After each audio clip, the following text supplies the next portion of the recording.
लड़ने वाले गिरी कंदरा के अंदर भी लड़ जाते हैं, धीरज खोकर ये धरती और अंबर भी लड़ जाते हैं।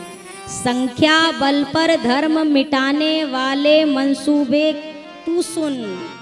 बात आपको समझ में आ रही है हम कहाँ पहुंचाना चाह रहे हैं? संख्या बल पर धर्म मिटाने के मंसूबे वाले सुन, यहाँ धर्म की खातिर देखो बंदर भी लड़ जाते हैं। हमारे यहाँ धर्म से ऊपर कुछ नहीं है, और अगर कोई ये सोचे कि हमारी गिनती ज़्यादा हो जाएगी तो हम इन पर हावी हो जाएंगे, हमारे यहाँ ऐसे ऐसे प्रसंग हैं भैया। अब मैं थोड़ी सी चर्चा करूँगी 5 मिनट की। अभी रामलला के मंदिर पर ध्वजारोहण हुआ ना, सबने दर्शन किया होगा। ये कैसे आज संभव हुआ, इसको बहुत शांति और धीरता से चिंतन करिएगा। कितने बड़े बड़े गुंबद थे आपको पता है ना, कितने बड़े बड़े गुंबद थे। अपने घर की एक दीवार में कील ठोकने जाइए, उसमें पसीने छूट जाते हैं, पसीने छूट जाते हैं। आप अपने घर की एक दीवार हथौड़ी से नहीं तोड़ सकते। और जब वहां पे वो घटना घटी, जब राम भक्त पहुंचे थे ना, कि कोई यहाँ से हथियार लेकर नहीं गया था तोड़ने के लिए, जिसके हाथ में जो लगा चढ़ा, और वहां पर जा करके जो भी वहां पाप का निशान था सब मिटा करके हमारे रामलला को वापस बिठा दिया। ये किसका बल है? ये आंतरिक बल कहाँ से आया? ये प्रभु की भक्ति का बल होता है। आप कभी भी, अब तो खैर मोबाइल का जमाना है, सारी चीजें पुरानी पुरानी सामने आती रहती हैं। छोटे छोटे बच्चे, युवा एक जय घोष, एक ऊर्जा लेकर चलते थे कि लाठी गोली खाएंगे पर मंदिर वही बनाएंगे, और वही बनाया है, वही बनाया है। अभी 1 दिन पहले, 2 दिन पहले एक बड़ा दुखद समाचार आया, आपने भी सुना होगा कि हमारे श्री रामलला के इस पूरे अभियान में जो बहुत प्रमुख सूत्रधार रहे, प्रातः स्मरणीय परम पूज्य संत श्री रामविलास दास जी वेदांती जी महाराज, उनका अभी साकेत धाम वास हुआ। ऐसे संतों की कृपा रही। अभी कुछ महीनों के ही पहले की, शायद मेरे हिसाब से दीपोत्सव के ही करीब की बात है, महाराज श्री ने कहा था कि जिस दिन रामलला के मंदिर के ऊपर केसरिया ध्वज लहराएगा, समझ जाना उसी दिन भारत के संविधान में भारत हिंदू राष्ट्र बन गया है। और ये होना चाहिए। आज प्रसंग धर्म के विषय में है, तो मैं इस विषय पर चर्चा कर रही हूँ। सारी दुनिया से प्यारा ये भारत देश हमारा है। यहाँ एकता दिल में है, व्यवहार में भाईचारा है। याद रहे ये राम की धरती सत्य सनातन वाली है, और वो बाबर के देश में जाए जिनको बाबर प्यारा है। ये राम जी की धरती है, जिसको रहना है वो प्रेम से रहिए। हमने कभी किसी को तिरस्कृत नहीं किया, स्वीकार सबको किया। हम आगे से छेड़ेंगे नहीं, पर साहब छेड़ोगे तो छोड़ेंगे नहीं। हम क्यों डरे? हमने क्या गलत किया? 57 देश किसी एक पंथ के हैं, तो क्या एक देश हमारे लिए नहीं हो सकता है? हमारी ही जन्मभूमि, हमारी मातृभूमि हमारी नहीं हो सकती है? अगर नहीं हो रही है तो ये हम सब की गलती है, ये हमारी गलती है। आज हमें कोई कह दे 2 लाख रुपए ले लो, माथे से तिलक मिटा दो, गले से कंठी उतार दो, बिरले हिंदू होंगे जो ये ना करेंगे। हाँ ठीक है ना, वैसे भी तिलक हमको क्या दे रहा है, कंठी हमको क्या दे रहा है। मुझे एक चीज बड़ी अच्छी लगी, प्रथम दिन से लेकर अभी तक सबके मस्तक पर तिलक मुझे लगभग दिखाई देता था। अगर ये तिलक केवल कथा तक है तो ये कोई बड़ी अच्छी बात नहीं है।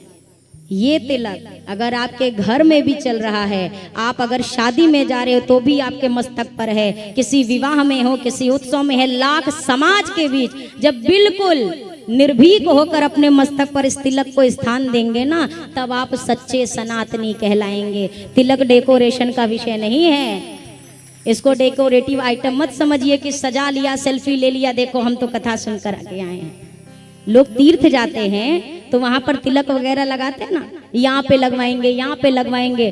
तीर्थ जाओगे तो पूरे मुहुआ पे लगाओगे, घर आओगे तो एक बिंदी भी लगाने में शर्म आने लगेगी। ये कैसा आपका धर्म है? ये कैसी आपकी निष्ठा है? अब लोग कहेंगे अरे हमारे यहाँ ना लहसुन प्याज बनता है, कोई कहेगा हमारे यहाँ वो सब बनता है। अरे भैया, अरे ज्ञानियों, भगवान को छोड़ना स्वीकार है, इन तामसिक चीजों को छोड़ना स्वीकार नहीं है। जो अभक्ष पदार्थ खाते हैं उनके लिए तो मैं कुछ नहीं, अभी उनके लिए हम आगे से समय निकालेंगे, चिंता मत करिए, अभी है 10 मिनट हमारे पास उसका।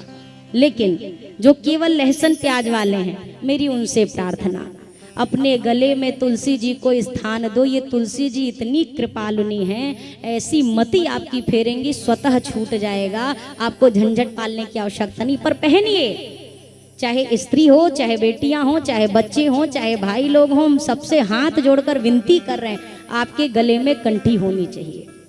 आपके मस्तक पर कोई भी तिलक हो, कोई भी तिलक, आपके मस्तक पर एक तिलक होना चाहिए। ये आपकी पहचान है, अपने पहचान को भूलिए मत। जिस प्रकार से सौभाग्यवती स्त्री की पहचान उसके मांग का सिंदूर, माथे की बिंदी होती है, उसी प्रकार एक सनातनी, एक सच्चे हिंदू की पहचान उसके मस्तक का तिलक और गले की कंठी होती है।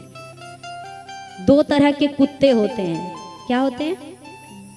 कुकुर, एक पालतू और एक फालतू। फालतू वाला समझ तो कहीं भी भौ भौ भौ भौ, कहीं भी इधर उधर कहीं भी घूमते रहेंगे। अच्छा, जो पाता वही 2 लात मार के चला जाता है फालतू वाले को, और लेख है पालतू। पालतू वाले को कोई मार नहीं सकता। अच्छा, पालतू और फालतू की पहचान क्या है? क्या पहचान है बताओ? गले का पट्टा। पट्टा देख लिए तो भाई कौन मुसीबत ले, अगर कुछ कर दिया तो मालिक आके तो बहुत मारेगा, यही ना। ये जो कंठी जी है ना, हम लोग यही कहते हैं, हम अपने ठाकुर जी के ना स्वान हैं, हम ठाकुर जी के कुत्ते हैं। साफ कहना, जो है वो मालिक है हमारा, हमारी डोर उसके हाथ में।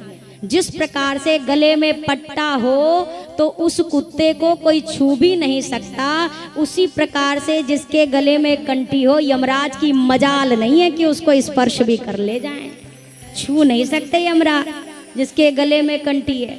हम अपनी एक पर्सनल अनुभव की बात बताएं। एक बार कंठी जी, होता है ना, धागा टूट गया, रात के लगभग 12 का समय था, तो कंठी उतार कर मैंने बगल के ही टेबल पे रख दिया।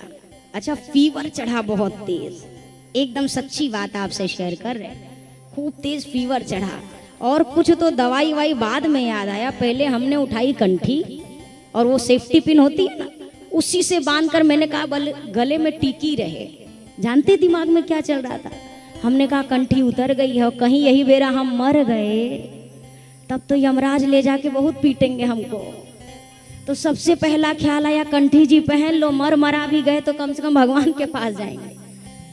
तो ये विश्वास है हमारा। ये जैसे सरकारी पेड़ होता है ना, 3 निशान होते हैं, सफेद सफेद और बीच में मरून सा होता है ना, लाल सा मरून सा, उसी प्रकार तिलक होता है। हम तो श्री जी धारण करते हैं, पर तिलक होता है, जैसे आपने 3 लगा रखे ना, तो जहाँ येलो है वहाँ व्हाइट होता है। तो ये भी पहचान है, 2 सफेद हैं 1 लाल है, इसका मतलब हम सरकारी हैं, हमें कोई काट पीट नहीं सकता है।